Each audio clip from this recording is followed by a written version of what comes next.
So as y'all know, we moved to this new backing style out here. If you're an instructor, this video's for you. So what I will tell you right now to all you new instructors out there, what you need to do is come out here and practice this stuff without your student here. Come out here and learn how it works. Come out here and ask questions to the other instructors out there. I'm more than willing to help anybody. I will train you. I will not train your student. So when you come out here for help, come out here and expect me to teach you how to do it. That way you can teach your student. You need to be able to teach your student how to do the maneuvers. So if I can teach you how to do it and you can teach your student will have more confidence in you. Think about it. If your student sees you can do it out there, and then they're struggling with it, they're all like, man, I know it's not my trainer because what he's doing works out every time. It must be something I'm doing. At the end of the day, you're the one that's teaching your student, and you're the one that's in charge. So make sure that you know what you're doing before you bring your student out here.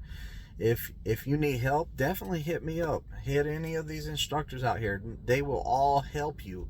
That's what we're here for. We're here to help each other out. We want to see everybody succeed and pass and get their CDL at the end of the day. That's what we want. We want success rate to be high. So if you ever need help, come ask us. I will not teach your student though, so make sure that you're ready for that, because I will teach you how to do it. I will not teach your student.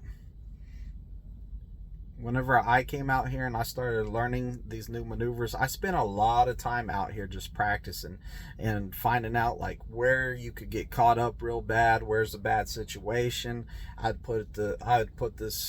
would try different stuff out, like go too big, go too small on different areas, seeing where the trailer was landing, how much room I had to pull up, and the bad situations I could be in.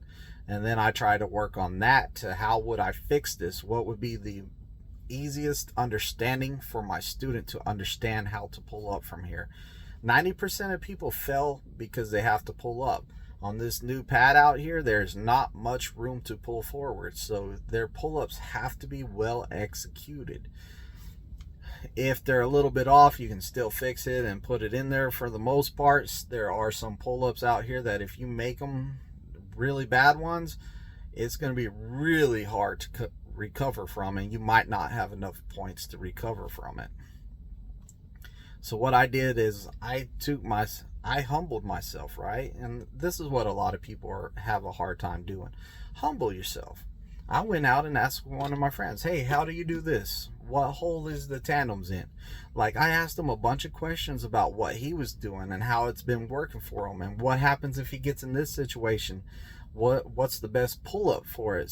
And my friends, they all did the same thing I would do for you.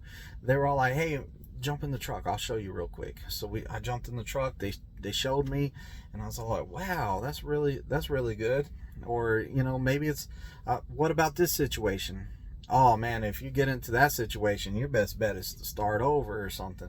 I was like, okay, I'm gonna have to find a different way to fix this. So I go to the next guy, hey, what are you doing? And I took little bits and pieces from each one of them and put it in my toolbox, and was like, okay, this will work, this won't work. And I started building my own way of doing it, but I did go to other people for help. One of the hardest ones I had was hitting the cone in the front. Everyone was all had a different way of doing it to fix it. And a lot of it was about 75% of the time it will work out, 25% it won't. And I was like, man, I need something that's going to work out. Better odds than that. I need something that will work out at least 90% of the time, and 20% of the time we can fix it on the way back, which I'm fine with. So I kept on going around asking different people, on different days, hey, what do you do in this situation? Until I found out how I like to do it the best, and what worked best for my students, and what I could explain the best that would work out for them. Once I figured all that out, I had enough tools in my toolbox that I was like, okay, now I think it's unstoppable. I don't think I have any flaws in it. So as I've been working on it, and of course students make a lot of different mistakes out here, that now you got a new problem. So over time of that, plus going out and being humble and asking people for help whenever I needed it, I developed my system that works out here pretty well. I mean, no system is ever 100% perfect. We all say, hey man, if you hit this spot and hit this perfect, it will go in there every time. But there are times that, hey, this is a little bit off and it's going to affect everything. Can your student recover from that? And that's pretty much what it takes out here. Is it takes you to be able to come out here and practice this by yourself without your student out here. Try different stuff. Get yourself in different positions. Change it up some. See what happens if you go too far back. See what happens if you go too far forward. Being able to ask other trainers for help and have the knowledge, hey, they're going to teach me, but they're not going to do my job for me and teach my student, because my student needs to hear everything from me. That way my students has more confidence in me to teach them. That way everything I tell them, they're going to lock in their head and they're going to be like, that's right. They're not going to go try to ask anybody else, because they have confidence in me as the instructor to help them out and help them build themselves into a successful truck driver. So remember, humble yourself, ask for help. Don't be hard-headed and be like, I don't need no help from nobody. Those are the guys that are pretty much stuck in their way, and they're going to have more troubles than somebody that's like, I'm building my toolbox.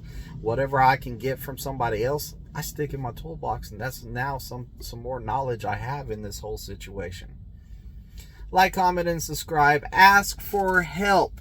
Ask for help. If you hear anything from this video, if you're an instructor out there, ask for help. Be humble. We will help you. We will train you, not your student. Remember that. We're going to train you. So, because we want your student to have confidence in you. So we're not going to train your student for you, but we're going to help you get the tools to help your student.